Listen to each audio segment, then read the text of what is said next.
DNA replication इस stage पे होगा। अब देखते कैसा होता है। डीएनए रेप्लिकेशन मतलब क्या? डीएनए का रेप्लिका बनाना, बेसिकली डीएनए का जेरॉक्स करना। कैसे किया जाता है? अच्छा, हम लोग एक चीज देखे कि वाटसन क्रिक ने बोला था कि डीएनए का जो रेप्लिकेशन होता है वो एक सेमी कंजर्वेटिव मेथड है। मतलब अगर सोच कि ये एक डीएनए है तो ये डीएनए का रेप्लिकेट होके जब दोनों और एक डीएनए का जब दो कॉपी बनेगा तो उस कॉपी में क्या होगा, उस जो नया जो कॉपी बना ना उस कॉपी में एक तो स्ट्रैंड होगा पुराना वाला डीएनए का, पैरेंटल डीएनए का, लेकिन दूसरा वाला स्ट्रैंड क्या होगा, दूसरा वाला स्ट्रैंड नया से बनेगा। इसको क्या बोलते हैं? सेमी कंजर्वेटिव मॉडल बोलते हैं। इसको क्या बोलेंगे? Semi conservative model. ठीक है, हम ये देख लिए थे लास्ट क्लास में। अब डीएनए रेप्लिकेशन पढ़ेंगे। डीएनए रेप्लिकेशन में अगर हम लोग देखें तो सबसे पहले एक डीएनए बना लेते हैं। ओके, मगर ये डीएनए को हम लोग ऐसा राइट हैंडेड हेलिक्स वाला डीएनए नहीं बनाएंगे। हम लोग क्या करेंगे? चेन डीएनए बनाएंगे। समझाने के लिए क्या बनाएंगे? चेन डीएनए बनाएंगे। अब अगर मैं इसी डीएनए को चेन फॉर्म में बनाऊं तो मैं सोच के ऐसा दोनों डीएनए बना रहा हूं। ठीक है, हमें पता है कि डीएनए का दोनों स्ट्रैंड क्या होता है? एंटी पैरेलल होता है। मतलब अगर यहाँ पे 5 प्राइम और यहाँ पे 3 प्राइम एंड होगा, ठीक है, तो दूसरी जगह में क्या होगा? यहाँ पे 5 प्राइम और यहाँ पे 3 प्राइम होगा। ऐसा होगा। यहाँ पे बेस पेयर अंदर की तरफ नाइट्रोजन बेस रहेगा। ठीक है, लैडर लाइक स्ट्रक्चर होगा। ओके, ये डीएनए है। अब डीएनए को हम लोग रेप्लिकेट करेंगे। कैसे करेंगे? पहला बात, डीएनए अभी कैसा है? डीएनए अभी ऐसा राइट हैंडेड हेलिक्स फॉर्म में है। ठीक है, मतलब ऐसा हेलिकल फॉर्म में है। सबसे पहले हमें क्या करना पड़ेगा? ये जो डीएनए एक दूसरे से मतलब चिपक के रखा है, मतलब दोनों का जो नाइट्रोजन बेस है, ये जो अंदर की तरफ इनर साइड में क्या है? हाइड्रोजन बॉन्ड से कनेक्टेड है, जो कि डीएनए को स्टेबिलिटी देता है। सबसे पहले मुझे ये डीएनए का दोनों स्ट्रैंड को क्या करना पड़ेगा? अलग करना पड़ेगा। मतलब हाइड्रोजन बॉन्ड को तोड़ना पड़ेगा रेप्लिकेशन करने के लिए। अगर मैं दोनों स्ट्रैंड को अलग नहीं करूं तो उस स्ट्रैंड को बेस करके कैसे नया स्ट्रैंड बनाऊंगा, है ना? तो सबसे पहले हमें क्या करना पड़ेगा? हाइड्रोजन बॉन्ड को तोड़ना पड़ेगा और दोनों स्ट्रैंड को अलग करना पड़ेगा। ठीक है, तो हम लोग क्या करेंगे? हाइड्रोजन बॉन्ड को तोड़ेंगे। ठीक है, इस तरीके से हम लोग क्या करेंगे? हाइड्रोजन बॉन्ड को तोड़ेंगे। कौन सा एंजाइम तोड़ेगा इसको? एक एंजाइम है, इसका नाम है हेलिकेज एंजाइम। कौन एंजाइम का तोड़ेगा? बार बार बोल रहा हूं, यहाँ पे नाम, एंजाइम का नाम सबसे इंपॉर्टेंट है। कौन सा एंजाइम? हेलिकेज एंजाइम उसको तोड़ेगा। ठीक है, क्लियर है? यहां फिर से बना लेते हैं। अब सबसे पहले हाँ ये याद रखना, 5 प्राइम 3 प्राइम 3 प्राइम 5 प्राइम, है ना? एंटी पैरेलल, मतलब यहाँ पे फॉस्फेट ग्रुप फ्री है, यहाँ पे OH ग्रुप फ्री है, यहाँ पे 3 प्राइम में OH ग्रुप फ्री है, यहाँ पे फॉस्फेट ग्रुप फ्री है। ठीक है, दोनों स्ट्रैंड को अलग कौन सा एंजाइम किया? हेलिकेज एंजाइम किया। याद है? ठीक है, अब एक बात बोल, सोच वही वाला, वो चोटी वाला। अगर दोनों ऐसे चोटी को अगर नीचे से हम लोग ऐसे अलग करेंगे तो ऊपर में चोटी और भी कॉइल हो जाएगा ना, होगा ना? तो इसका मतलब अगर मैं दोनों को अलग करूंगा, ऊपर में जो कॉइलिंग था वो कॉइलिंग और भी बढ़ जाएगा। तो उस कॉइलिंग को रोकने के लिए हम लोग ऊपर में और एक एंजाइम लगाएंगे, जिस एंजाइम का नाम है टोपोआइसोमारेज। टोपोआइसोमारेज, इसका और एक नाम है गायरेज। इसको क्या बोलेंगे? इसको गायरेज भी बोला जाता है। बेसिकली हम लोग यूकैरियोट्स में इसको टोपोआइसोमारेज बोलते हैं और प्रोकैरियोट्स में इसको क्या बोलते हैं? गायरेज बोलते हैं। ठीक है, एक ही नाम है। ठीक है, दोनों का काम क्या है? जो सुपर कॉइलिंग हो रहा है ऊपर में डीएनए का, उसको रोकना, ज्यादा कॉइल मत। ठीक है, अब एक चीज देख, सोच कि जब अब वही बात है कि मैं दोनों रिबन ऐसा है, अब दोनों रिबन को अगर मैं जब खोलूंगा तो क्या होगा? जब वो धीरे धीरे ज्यादा खोलता जाऊंगा तो नीचे में रिबन फिर से जुड़ सकता है ना? समझ में मैं क्या बोला जा रहा हूं? अगर हेलिकेज इधर और हेलिकेज और भी जब पीछे की तरफ जाएगा, ये नीचे वाला तो फिर जुड़ सकता है। तो मुझे इसको रोकना है। कैसे रोकेंगे? हम लोग यहाँ पे और एक प्रोटीन डालेंगे, उस प्रोटीन का नाम है SSBP। ठीक है, उस प्रोटीन का क्या नाम है? SSBP फुल फॉर्म है सिंगल स्ट्रैंड बाइंडिंग प्रोटीन। मतलब भाई ये सिंगल ही रहे, बाइंड मत करना। ठीक है, ओके, तो इसको हम लोग क्या बोलेंगे? Single strand binding protein. इससे क्या होगा? हम लोग क्या होगा? हमारा ये प्रोटीन, मतलब ये दोनों स्ट्रैंड क्या होगा? जुड़ेगा नहीं। ओके, फिर से नहीं जुड़ जाएगा। इतना तक समझ में आ रहा है? क्या क्या एंजाइम पढ़े, हेलिकेज पढ़े, जो अनवाइंडिंग डीएनए बना रहा है, अनवाइंड कर रहा है डीएनए का स्ट्रैंड को। टोपोइसोमरेज या फिर गाइडेंस क्या कर रहा है, सुपर कॉइलिंग को रोक रहा है ऊपर की तरफ। और हमारा सिंगल स्ट्रैंड बाइंडिंग प्रोटीन क्या कर रहा है, देखिए जैसे टेट्रामर है, चार चार बनाए, ऐसे नहीं एक तो बना सकता था, चार क्यों टेट्रामर है, ठीक है। तो यहाँ पे क्या करेगा, ये क्या करेगा, हम लोगों को जो नीचे में फिर से कॉइल ना हो जाए, ये चीज देखेगा। क्लियर है इतना तक? डाउट है किसी का?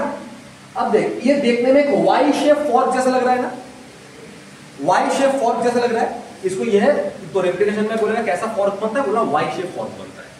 क्लियर है? अभी रेप्लिकेशन स्टार्ट नहीं हुआ, अभी हम लोग जेरोक्स नहीं किया, जेरोक्स का मशीन ऑन किया है, ठीक है। जेरोक्स स्टार्ट होगा, कैसे स्टार्ट होगा? अब हम लोग क्या करेंगे, अब सोच कि मैं बोल रहा हूं कि ये डीएनए के अंदर ये जो दोनों डीएनए हैं, इस दोनों डीएनए, सोच कि यहां पे अगर डीएनए क्या था, अगर यहां पे ए था, अगर यहां पे ए था तो यहां पे ऑफकोर्स टी था, है ना, जी था तो सी था, ऐसे था ना, टी ए सी जी ऐसे था। तो मुझे क्या करना है, ये डीएनए का स्ट्रैंड को टेम्पलेट बना के और एक नया स्ट्रैंड बनाना है, और उसी तरह इसको टेम्पलेट बना के और एक नया स्ट्रैंड बनाना है। ये बनाना है ना, इसका मतलब भाई इधर बहुत सारा न्यूक्लियोटाइड है, इधर बहुत सारा न्यूक्लियोटाइड है। इसका मतलब मुझे पहले न्यूक्लियोटाइड चाहिए। मैं क्या बोला जा रहा हूं समझ? जेरोक्स मशीन तो अपना काम करेगा, पहले मुझे पेपर चाहिए जिसमें जेरोक्स निकले, पहले मुझे पेपर चाहिए, इंक चाहिए, तभी तो मैं जेरोक्स कर पाऊंगा। वैसे ही मैं अगर इस टेम्पलेट को या इस टेम्पलेट को बेस करके नया टेम्पलेट बनाऊंगा, तो टेम्पलेट किससे बनेगा? न्यूक्लियोटाइड से बनेगा। मैं तो एक नया डीएनए बना रहा हूं ना, तो डीएनए का यूनिट क्या है? न्यूक्लियोटाइड है। बिट्टू जाते क्या है? न्यूक्लियोटाइड है। तो अगर मैं नया स्ट्रैंड बनाऊंगा तो किससे बनाऊंगा? मुझे नया न्यूक्लियोटाइड चाहिए। तो यहां पे हम लोग क्या करेंगे, नया न्यूक्लियोटाइड लाएंगे, लेकिन उस न्यूक्लियोटाइड का एक अलग नाम है, उस न्यूक्लियोटाइड का एक अलग नाम है। हम लोग क्या करेंगे, हम लोग जो यूज करेंगे वो है बेसिकली, जैसे क्या यूज करेंगे, एटीपी। हम सुनियो क्या? Adenosine triphosphate. मतलब हम लोग यहां पे क्या यूज करेंगे, हम लोग यहां पे यूज करेंगे न्यूक्लियोसाइड ट्राइफॉस्फेट यूज करेंगे। ट्राइफॉस्फेट, बात समझ में क्या बोलना चाह रहा हूं? न्यूक्लियोसाइड ट्राइफॉस्फेट मतलब मैंने बोला था कि एडेनिन एक नाइट्रोजन बेस है, उसके साथ जब पेंटोज शुगर जुड़ जाता है, तब क्या बनता है, वो क्या बनता है, न्यूक्लियोसाइड बनता है। नाइट्रोजन बेस और पेंटोज शुगर जुड़ के क्या बनता है, न्यूक्लियोसाइड बनता है। तब एडेनिन के साथ पेंटोज शुगर जुड़ने से क्या बन जाता है, adenosine in the case of RNA. और डीएनए के केस में क्या बोलेंगे हम लोग, डीऑक्सी एडिनोसिन। क्या बोलेंगे, डीऑक्सी। इसका मतलब हम लोग इसको क्या बोलेंगे, डीएटीपी बोलेंगे। मतलब क्या बोलेंगे इसको, हम लोग बोलेंगे डीऑक्सी एडिनोसिन। एडिनिन नहीं, एडिनिन नाइट्रोजन बेस का नाम है। हम लोग यहाँ पे क्या ले रहे हैं, हम लोग यहाँ पे न्यूक्लियोसाइड ले रहे हैं, एडिनोसिन ट्राइफॉस्फेट। क्या बोलेंगे, ट्राइफॉस्फेट। वो समझ में आया? ठीक है, एडिनोसिन ट्राइफॉस्फेट। और क्या लेंगे, बाकी को भी लेते जाएंगे, मतलब डीऑक्सी गुआनोसिन ट्राइफॉस्फेट फॉस्फेट।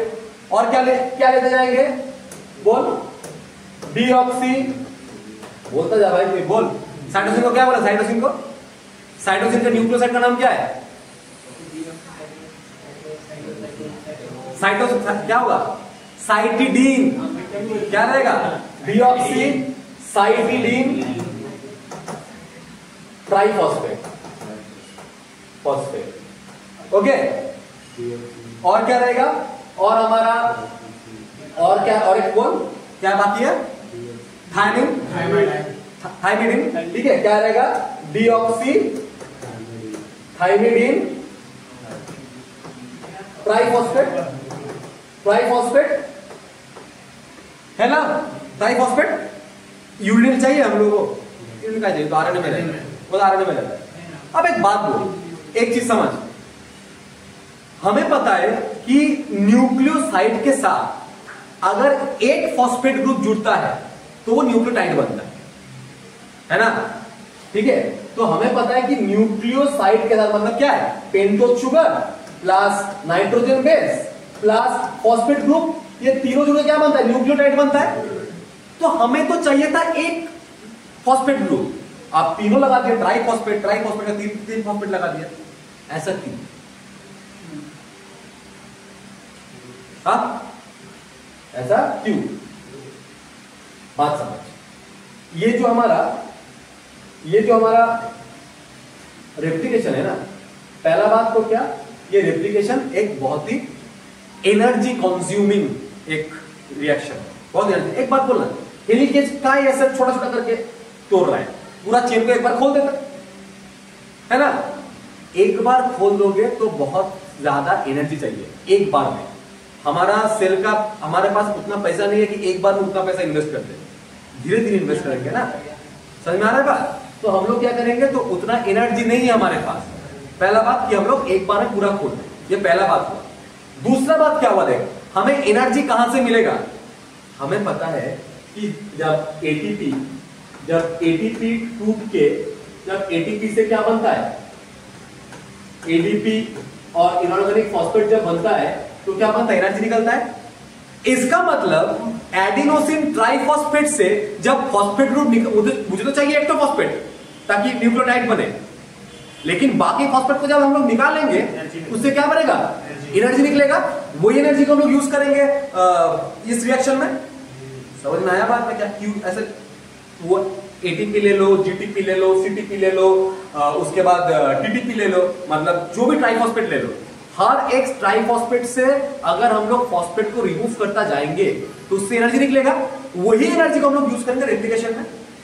समझ में आ रहा है बात? तो क्या हम लोग ये बोल सकेंगे, ये एक स्टेटमेंट आता है कि हम लोग जो न्यूक्लियोसाइड ट्राइफॉस्फेट को हम लोग जो यूज कर रहे हैं, ये इसका डुअल पर्पस है। एक सबस्ट्रेट का काम करेगा, सबस्ट्रेट मतलब क्या, कोई भी रिएक्शन में जो चीज लगता है वो सबस्ट्रेट बोलेंगे।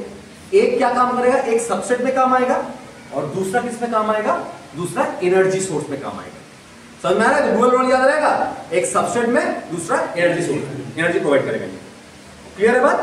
तो ये सब जो ये एटीपी, जीटीपी, टीटीपी, सीटीपी, ये सब क्या करेगा, ये सब न्यूक्लियोटाइड आके जुड़ेगा और जुड़ के क्या बनेगा, नया स्ट्रैंड बनाएगा। मगर जोड़ेगा कौन, कोई एंजाइम जोड़ेगा, मेन जो एंजाइम जोड़ेगा, जो कि डीएनए रेप्लिकेशन का मेन एंजाइम, उसका नाम पॉलीमरेज। ठीक है, लेकिन हम लोग सिर्फ पॉलीमरेज नहीं बोलेंगे, हम लोग बोलेंगे DNA dependent DNA polymerase. DNA dependent DNA, क्योंकि डीएनए को डिपेंड करके, डीएनए का एक स्ट्रैंड को डिपेंड करके हम लोग क्या करेंगे, हम लोग नया स्ट्रैंड बना रहे हैं ना।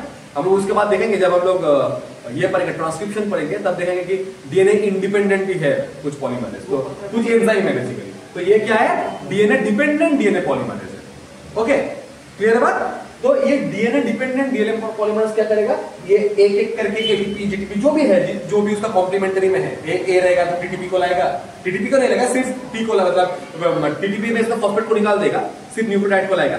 ठीक है, तो उसको लाके कॉम्प्लीमेंट्री को लाके उसको जोड़ता जाएगा, कौन, डीएनए पॉलीमरेज।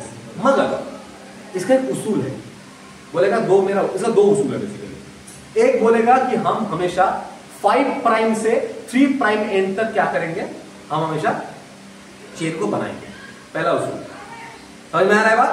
5 प्राइम एंड से 3 प्राइम एंड से चेन को बनाएंगे। दूसरा बात क्या रहेगा, दूसरा बात बोलेगा कि हम स्टार्ट नहीं करेंगे रेप्लिकेशन को, हम स्टार्ट नहीं करेंगे, तुम शुरू करो फिर हम लोग बाकी आगे जाएंगे, हम स्टार्ट नहीं करेंगे।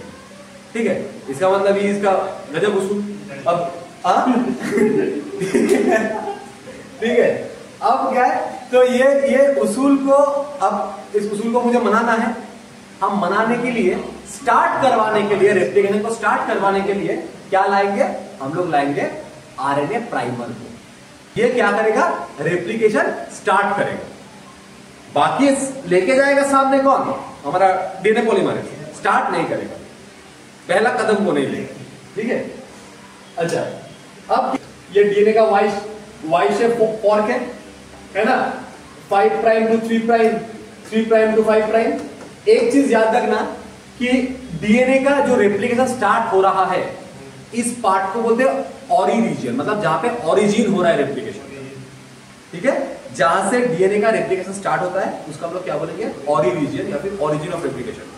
प्रोकैरियोट्स में ये एक ही रहता है और यूकैरियोट्स में ये एक से ज्यादा रहता है और ऑरी साइट। ओके, यहाँ पे ए और टी बहुत ज्यादा रहता है, एटी रीच बोलते हैं, एडेनिन और थायमिन वाला, ठीक है, एटी रीच होता है ये वाला, मतलब यहाँ पे ऐसे, यहाँ पे ए टी ऐसा रहेगा ना, वहां से ओरिजिन होगा, ठीक है, ए टी जी सी सी ई सी ऐसे करके बना ले रहा हूं, ठीक है, जी ऐसे करके बना ले रहा हूं। अब मैं क्या बोल रहा हूं, स्टार्टिंग कौन करेगा, आरएनए प्राइमर करेगा। ये 15 से 20 मिनट का एक छोटा सेगमेंट होता है, ठीक है, आरएनए प्राइमर ये स्टार्टिंग करेगा। तो सबसे पहले हम लोग क्या करेंगे, आरएनए प्राइमर को लाएंगे, ठीक है, हम लोग यहाँ पे आरएनए प्राइमर मैंने क्या बोला, छोटा सा न्यूक्लियोटाइड का सेगमेंट होता है, ठीक है, उसको लाएंगे। यहाँ पे मैं आरएनए प्राइमर ला रहा हूं, तो अगर यहाँ पे स्टार्टिंग में रहेगा, स्टार्टिंग में करेगा, ठीक है, स्टार्टिंग करेगा, फिर डीएनए पॉलीमराइजेशन का काम ले लेगा, ठीक है, अजीम बात मत कर। अब देख, आरएनए प्राइमर में अब कॉम्प्लीमेंट्री बेस पेयर लगा रहा हूं, क्या करेंगे हम लोग, यहाँ पे क्या करेंगे, सी के अपोजिट में क्या आएगा, जी सी ए टी आएगा, आरएनए में टी रहता है, आरएनए में यू आएगा, ठीक है, तो यहाँ पे क्या आएगा, यू आएगा। ओके, बार बार बोल रहा हूं, आरएनए प्राइमर को कहां पे लगाना है, जहां से 5 प्राइम एंड मतलब 3 प्राइम एंड का उल्टा तरफ में, तभी तो एंटी पैरेलल वाला काम यहाँ पे आएगा ना।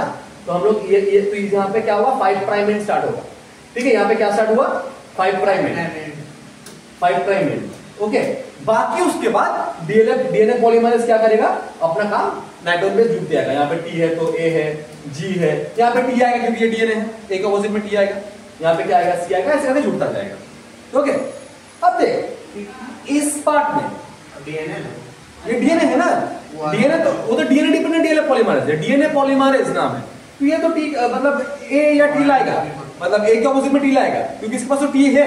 आरएनए प्राइमर के पास हाँ नीचे ये वाला जो नया स्टैंड में ये लगा है RNA primer, RNA primer RNA वाला बेस लगाएगा। आरएनए में तो टी नहीं रहेगा ना, यूरासिल रहेगा ना, इसलिए ए के अपोजिट में यू लगाएगा, लेकिन बाकी में ये तो डीएनए पॉलीमरेज है, ये ए के अपोजिट में टी लगाएगा।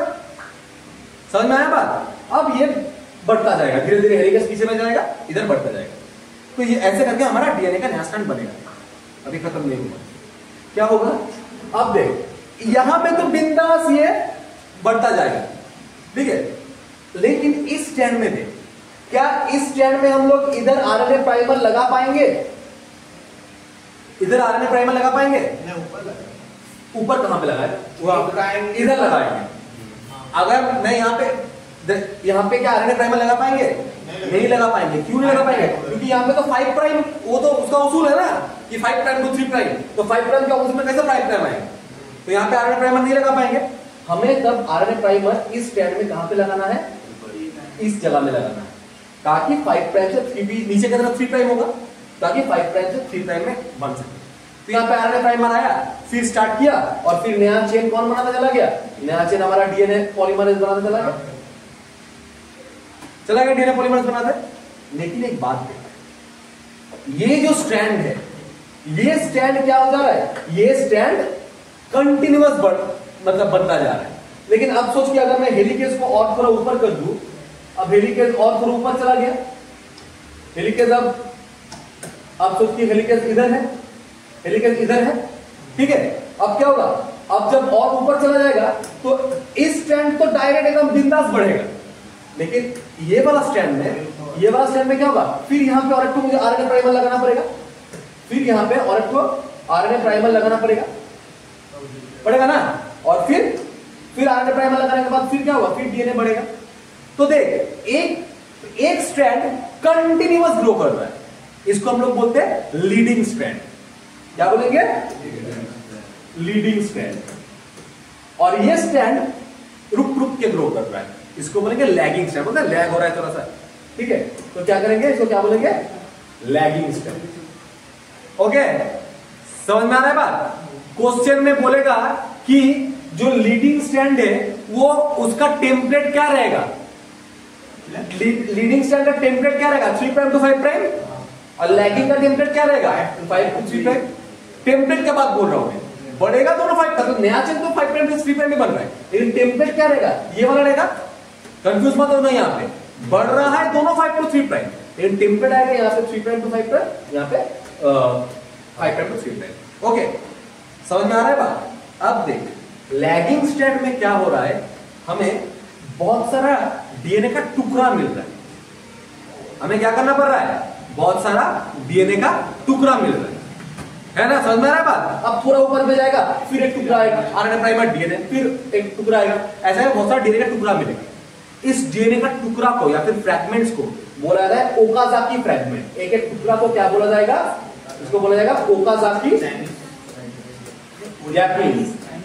Okazaki fragment. ओके, अगर बोलेगा तो ओकाजाकी फ्रैगमेंट किस पार्ट में देखा जाता है, हम लोग बोलेंगे लैगिंग स्ट्रैंड में देखा जाता है, लीडिंग में नहीं देखा जाएगा, वो तो डायरेक्ट बढ़ेगा। ओके, तो ऐसे करते करते नया देख दोनों नया स्ट्रैंड बनता जा रहा है। अब क्या होगा, ये स्ट्रैंड तो बिंदास है, क्या इस स्ट्रैंड में कुछ करने का जरूरत है, नहीं जरूरत है रे। डीएनए में आरएनए घुसा दिया, उसको डीएनए से रिप्लेस नहीं करना पड़ेगा, करना पड़ेगा ना।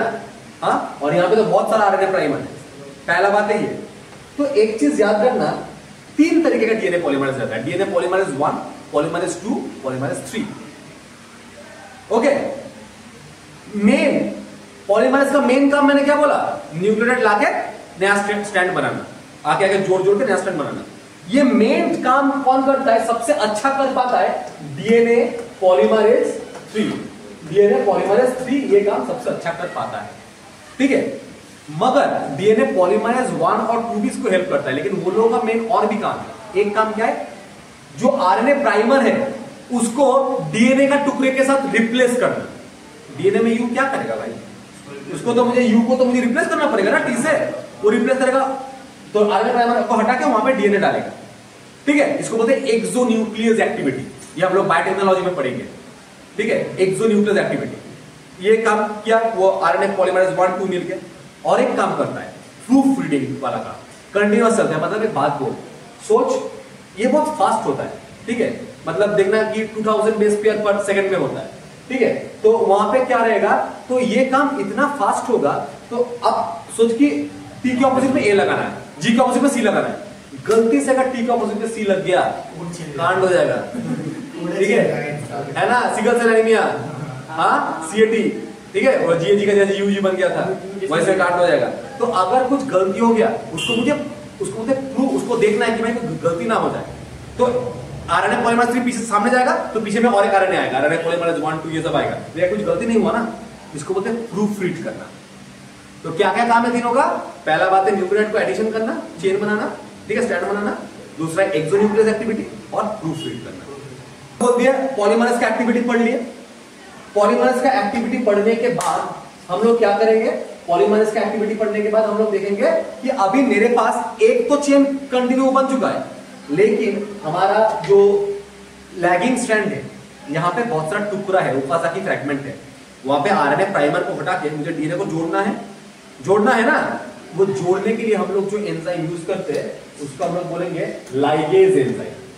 क्या यूज करेंगे, लाइगेज एंजाइम लास्ट में क्या करेगा, डीएनए को जोड़ेगा, ठीक है। एक बार नोट से पढ़ लेते हैं।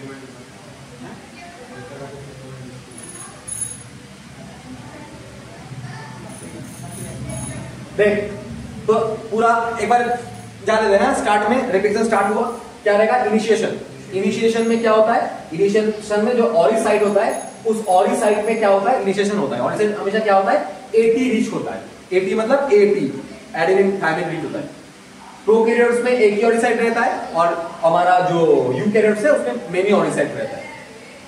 रेप्लिकेशन बाई डायरेक्शनल होता है, दोनों साइड में बनना है ना, मतलब एक में क्या हो रहा है, ऐसे जा रहा है, दूसरे में ऐसे आ रहा है, एरो देख, तो क्या हो रहा है, रेप्लिकेशन बाई डायरेक्शनल हो रहा है। ये देखिए वाई फॉर्क है, ये वाई फॉर्क है ना।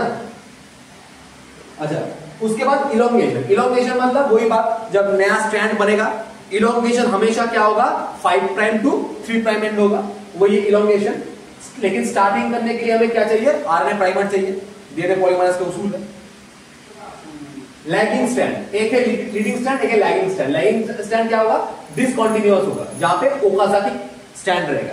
लैगिंग स्टैंड का भी डायरेक्शन क्या होगा, 5'3' होगा, ठीक है, क्लियर है बात। और उसका टेम्पलेट स्टैंड भी क्या होगा, 5'3', दोनों का। बार बार बोलो, लैगिंग स्टैंड का टेम्पलेट याद रखना, वो आएगा, कंफ्यूज होता है 5' to 3', तो 3' से 5' तो लीडिंग स्टैंड बनेगा, क्योंकि उसको उल्टा में 5' मिल जाएगा, ठीक है। ओकाजाकी फ्रैगमेंट में कितना न्यूक्लियोटाइड होता है, 1000 से 2000 न्यूक्लियोटाइड होता है, ठीक है, यूकैरियोट्स में। और प्रोकैरियोट्स में सॉरी मतलब प्रोकैरियोट्स में देगा 1000 से 2000 और यूकैरियोट्स में देगा 15 से 200। क्यों, छोटा छोटा होता है यूकैरियोट। देख यू क्या हो रहा है, यूकैरियोट्स में क्या 150 से 200 होता है।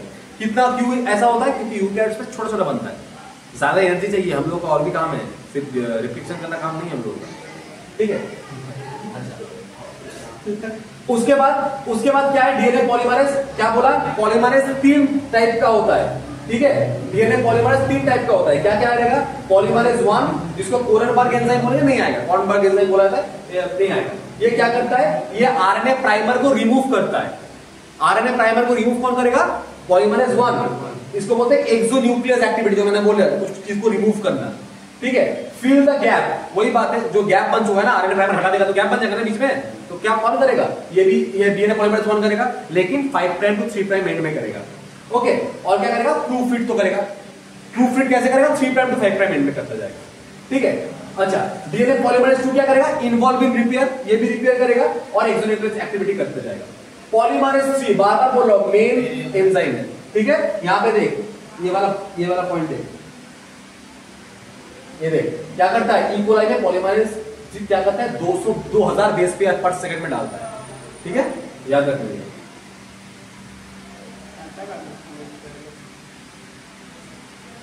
इसको कैसे समझ में आएगा कि 2000 बेस पेयर कैसे समझ में आएगा, क्योंकि ई कोलाई का क्या कितना था बेस पेयर ई कोलाई में, 4.6 इंटू 10⁶, 18 मिनट लगता है, डिवाइड कर ले निकल जाएगा, ठीक है। तो मेन पॉलीमरेज एंजाइम क्या रहेगा, डीएनए पॉलीमरेज 3 रहेगा, ओके। अच्छा, उसके बाद क्या होगा, प्रूफ रीडिंग वगैरह मैंने बोल दिया। प्रूफ रीडिंग कौन करेगा, 1 and 3 करेगा, याद रखना है, ठीक है, 3-5 डायरेक्शन में करेगा। अच्छा हो गया। लास्ट टर्मिनेशन, टर्मिनेशन में क्या होगा, आरएनए प्राइमर रिमूव होगा, कौन रिमूव करेगा, पॉलीमरेज 1 करेगा, ठीक है। और गैप को फिल करेगा कौन, वही पॉलीमरेज 1। और ओकाजाकी फ्रैगमेंट को ज्वाइन कौन करेगा, डीएनए लाइगेज करने का काम है, ओके। अगर ये लाइन देखते हैं एनसीईआरटी में है, ये ए स्पेस में होता है, अगर ये सही से नहीं हुआ, ठीक है, तो क्या होगा, पॉलीप्लॉइडी होगा। मतलब जैसे हमारे बॉडी में पेयर में क्रोमोसोम रहता है ना, एक क्रोमोसोम का पेयर है ना, तो वो ज्यादा हो जाएगा, 3n 4n हो जाएगा, पॉलीप्लॉइडी बहुत दिक्कत हो जाएगा, ठीक है। तो ये हमारा रेप्लिकेशन, ठीक है, समझ में आया।